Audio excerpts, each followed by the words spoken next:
बिस्मिल्लाहिर्रहमानिर्रहीम। अस्सलाम वालेकुम। मेरा नाम डॉक्टर राशिद अली है। मैं माहिर अमराज़ मैदा, जिगर, शुगर, ब्लड प्रेशर, बड़ी आंत, छोटी आंत। आज आपसे हम 2 केसेस, रियल केसेस के बारे में डिस्कस करेंगे, जो हाल ही मैंने जो है वो पेशेंट देखे। एक पेशेंट तो लाहौर से ही थे और एक पेशेंट आउट ऑफ सिटी थे। तो आउट ऑफ सिटी पेशेंट थे 32 ईयर फीमेल, 32 साल की यंग खातून थी, जो मसले के साथ आई थी कि उनको जो खाना खाती हैं तो उनको पेन होती थी, यहाँ पे पेन होती थी, कुछ भी निकलती थी तो उनको पेन होती थी। और ये इनकी इलामात जो थी तकरीबन 2 हफ्ते से थी।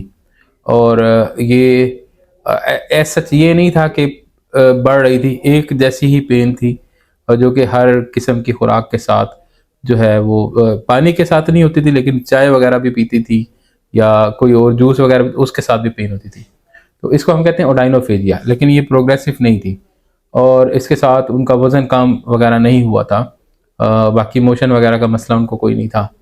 अच्छा, जब इसके लिए उन्होंने काफ़ी इलाज करवाया, बता रही थी इंजेक्शंस, ये वो टेस्ट सारा कुछ करवाते रहे, लेकिन वो अफाका नहीं हुआ। तो फिर मेरे पास तशरीफ़ लाएँ, तो उनका हमने बेस लाइन टेस्ट किए और HbA1c की, और क्योंकि उनकी शुगर बड़ी हाई आ रही थी, वो न्यू ऑनसेट थी और शुगर जो है उनकी 400 प्लस थी। HbA1c उनकी 13% से भी ज़्यादा आई। तो उनके अपर जी एंडोस्कोपी की, और एंडोस्कोपी में हमने देखा उनका सारा यहाँ से लेके नीचे तक, मैदे तक सारी फंगस लगी हुई थी, जिसको कैंडिडाइसिस कहते हैं। तो ये एक ऐसा केस था कि हमने कैंडिडाइसिस को जो है डायग्नोस किया।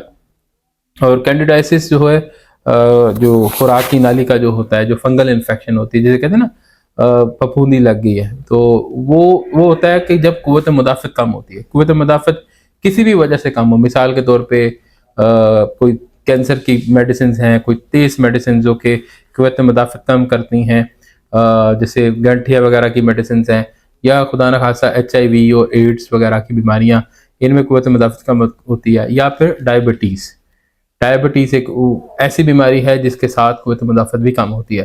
तो उनके बाकी टेस्ट नेगेटिव थे, उनकी डायबिटीज़ अनकंट्रोल थी और न्यू ऑनसेट, उनको पता भी नहीं था कि पहले उनको शुगर। तो फिर हमने इसको हमने फिर डायग्नोस करके उनको एंटी फंगल दी और अल्हम्दुलिल्लाह वो बेहतर हो गई। दूसरे जो पेशेंट थे वो हमारे पास तशरीफ़ लाए थे, वो 70 ईयर, तकरीबन 65 टू 70 ईयर मेल थे।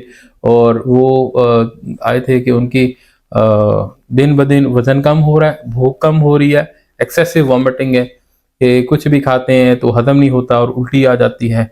मोशंस का उनको कोई ऐसा मसला नहीं था, सच कभी काला पखाना या खून वगैरह नहीं आया था, लेकिन प्रोग्रेसिव वेट लॉस और खून की कमी, और जैसे खून की कमी के सारे जो सिम्टम्स होते हैं, जैसे चलने के साथ जो है आप थकावट हो जाना, दिल की धड़कन बढ़ जाना, वो रंग पीला हो जाना, तो ये सारे जो इलामात हैं, और सांस का उखड़ना चलने फिरने से या सीढ़ियाँ चढ़ने से, तो ये इलामात सारी थी। उनका जब हमने बेस लाइन टेस्ट करवाया तो HB सिर्फ 6 पॉइंट समथिंग थी।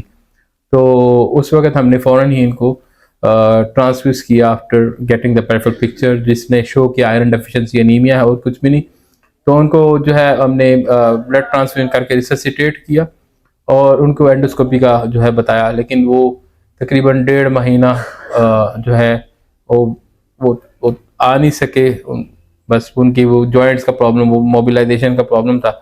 लेकिन जब कल हमारे पास आए हैं और उनका हमने जब एंडोस्कोपी की है, तो एंडोस्कोपी में मैदे के जो वो हिस्सा जो आंत के साथ जुड़ता है, उसको जिसको पाइलोरस कहते हैं, वहाँ पे मैलिग्नेंट एक अल्सर था, जो कि मोस्ट लाइकली जो है कैंसरस ग्रोथ है, जिसकी वजह से जो है मैदे का मुंह जो है वो बंद हो रहा था। और उनके अंदर हमने सारी खुराक एक तो पड़ी हुई थी, सारा दिन उन्होंने कुछ खाया नहीं था, इसके बावजूद उनके अंदर खुराक पड़ी थी जो पिछले दिन की थी। और उनके जो पाइलोरिस जो ओपनिंग थी, वहाँ पे टैबलेट्स पड़ी हुई थी।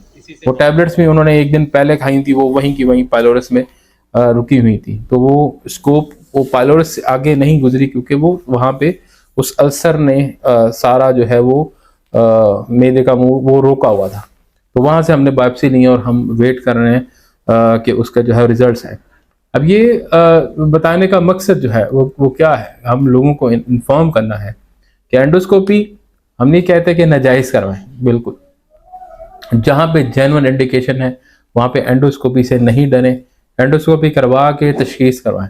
अब ये दोनों डायग्नोसिस हमें एंडोस्कोपी पे मिले और ये जेन्युइन लाइव पेशेंट्स, और अल्हम्दुलिल्लाह ये पेशेंट जो है इनका एटलीस्ट हम तशखीस करते, पहला पेशेंट तो ठीक हो गया, दूसरे पेशेंट की बायोप्सी बताएगी और सीटी स्कैन बताएगा उनका ये जो ग्रोथ है वो कितने हद तक वो ट्रीटेबल है, वो तो हमें बाद में पता चलेगा, लेकिन एटलीस्ट हम तशखीस के करीब हो गए।